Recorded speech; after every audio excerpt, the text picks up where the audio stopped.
सत्ता में आज हम आतंक और इस्लामिक आतंक की थ्योरी को डिकोड करेंगे। आज हम ये जानने की कोशिश करेंगे कि आखिर क्यों दुनिया में आतंकी हिंसा को इस्लामिक आतंकवाद कहा जा रहा है। क्या आतंक को इस्लाम से जोड़ना सही है और क्या इसके पीछे कोई तर्क है? दिल्ली की जवाहरलाल नेहरू यूनिवर्सिटी में शुरू हुए एक कोर्स ने इस पर विवाद और बढ़ा दिया है। हम आपको तथ्यों और तर्कों के जरिए इसे समझने और समझाने की कोशिश भी करेंगे।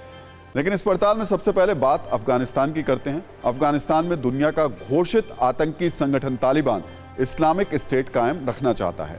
आज अफगानिस्तान में तालिबान की सत्ता कायम हो गई है, लेकिन अब वहां ISIS खुरासान अपने इस्लामिक स्टेट के लिए तालिबान से लड़ रहा है। सवाल यह कि आखिर वो कौन सा इस्लामिक स्टेट का आइडिया है जिसने तालिबान और ISIS खुरासान को आमने सामने लाकर खड़ा कर दिया। अफगानिस्तान की धरती पर रोज हिंसा की नई कहानी लिखी जा रही है।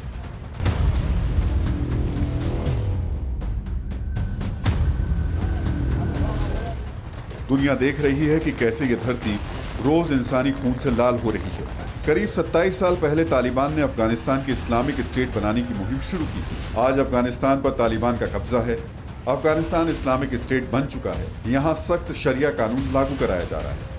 लेकिन तालिबान वाले इस्लामिक स्टेट के खिलाफ अब ISIS खुरासान खड़ा हो गया है। अब अफगानिस्तान को ISIS खुरासान अपनी तरह का इस्लामिक स्टेट बनाना चाहता है। सवाल यह है कि आखिर वो कैसा इस्लामिक स्टेट है जिसे लेकर तालिबान और ISIS खुरासान में घमासान हो रहा है। इस इस्लामिक स्टेट वाली आइडियोलॉजी के नाम पर अफगानिस्तान में आज इंसानों का खून बह रहा है। पहले आतंकियों ने काबुल एयरपोर्ट को निशाना बनाया। इस आतंकी हमले में 100 से ज्यादा लोगों की जान गई। अभी काबुल की धरती पर आतंकी धमाके से बहा खून सूखा भी नहीं था कि फिर आतंकियों ने एक खूनी हमला कर दिया। इस बार आतंकियों ने रॉकेट से हवाई जहाजों को निशाना बनाने की कोशिश की। इस्लामिक स्टेट वाली आइडियोलॉजी के नाम पर अफगानिस्तान अब नया रणक्षेत्र बन गया है। 20 साल तक तालिबान ने अमेरिका और नाटो सैनिकों के खिलाफ इस्लामिक स्टेट बनाने की जंग लड़ी। अब तालिबान और ISIS खुरासान के बीच इस्लामिक स्टेट की जंग है। इस्लामिक स्टेट वाली आइडियोलॉजी को लेकर अफगानिस्तान ही नहीं, दुनिया के कई मुल्कों में जंग चल रही है। दुनिया के कई संगठन अपनी जमीन को इस्लामिक स्टेट बनाने की जंग छेड़े हुए हैं।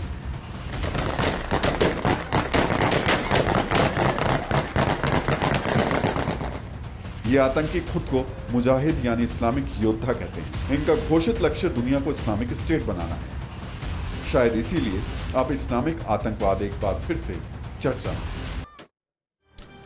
तो आज हम ये जानना चाहते हैं, समझना चाहते हैं कि आखिर इस्लाम को आतंक से क्यों जोड़ा जा रहा है। क्या इसकी वजह दुनिया को इस्लामिक स्टेट बनाने वाली आइडियोलॉजी है? इस सवाल का जवाब जानने से पहले आपको दुनिया के कुख्यात आतंकी संगठनों पर जानकारी दे देते हैं। दुनिया के खूंखार आतंकी संगठनों की लिस्ट में पहले नंबर पर है ISIS। सीरिया से लेकर इराक तक ये आतंकी संगठन खून खराबा करता रहा है। इस संगठन का मकसद पूरी दुनिया में इस्लामिक स्टेट कायम करना है। अलकायदा, ओसामा बिन लादेन के नेतृत्व में अलकायदा ने दुनिया के कई हिस्सों में हिंसा के लिए कुख्यात रहा है। इसका मकसद भी पूरी दुनिया में इस्लाम का राज कायम करना है।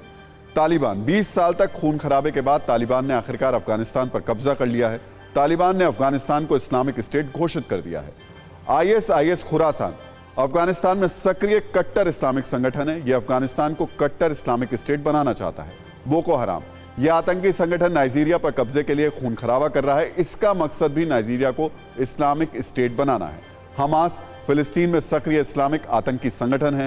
हिजबुल्लाह लेबनान में सक्रिय कट्टरपंथी इस्लामिक संगठन है। लश्कर-ए-तैयबा पाकिस्तान में सक्रिय आतंकी संगठन। ये भारत समेत दूसरे मुल्कों में आतंकी हिंसा को अंजाम देता है। इसके तार भी कट्टरपंथी संगठनों से जुड़े हुए हैं। आतंकी संगठनों की लिस्ट अगर हम आपको गिनाएं तो ये लिस्ट बहुत लंबी होगी, इसलिए हम आपको डिटेल में नहीं लेकर जाएंगे। लेकिन हम एक बात जरूर आपको ध्यान दिलाएंगे कि इन सभी आतंकी संगठनों में एक बात कॉमन है, समान है। वो है सभी आतंकी संगठनों का ताल्लुक कट्टरपंथी इस्लामिक संगठनों से है और ये सभी दुनिया के अलग अलग हिस्सों को इस्लामिक स्टेट बनाना चाहते हैं। आपको एक और दिलचस्प जानकारी दे देते हैं। ISIS और तालिबान जैसे आतंकी संगठनों के झंडे में इस्लामिक शहादा का इस्तेमाल किया गया है। तालिबान का झंडा पूरी तरह सफेद बैकग्राउंड पर काले उभरे अक्षरों वाले शहादा के साथ है। ISIS का झंडा काले बैकग्राउंड पर बीच में सफेद रंग पर काले अक्षरों से लिखे गए शहादा के तौर पर है। अलकायदा के झंडे में भी शहादा का इस्तेमाल किया गया है। इस्लाम के 5 मूल तत्वों में शहादा पहला तत्व है। शहादा एक तरीके की शपथ है जिसमें कहा गया है कि मैं अल्लाह की इबादत में विश्वास करता हूँ। शहादा में कहा गया है कि मैं गवाही देता हूँ कि खुदा के अलावा दूसरा कोई नहीं है। शहादत वो गवाही है जो कोई भी इंसान अपना ईमान लाते हुए देता है और ये मानता है कि इस दुनिया में खुदा ही इकलौता है जो इबादत करने लायक है। मोहम्मद साहब उनके भेजे हुए रसूल हैं। यानी आतंकी संगठन अब अगर हम इसको देखें तो किस तरीके से इसका इस्तेमाल कर रहे हैं, वो ये सारी चीज़ें दिखाते हुए खुद को इस्लाम से जोड़ने की कोशिश करते हैं, लोगों को जिहाद के नाम पर भड़काते हैं और उनके हाथों में हथियार थमा देते हैं। हमने की गलती फिर एक बार, कोरोना ने किया दोबारा प्रहार। मास्क, 2 गज दूरी, करें अपनी सुरक्षा पूरी। कोरोना टीका हम सबको लगाना है, मिलकर साथ समझदारी से कोरोना को हराना है।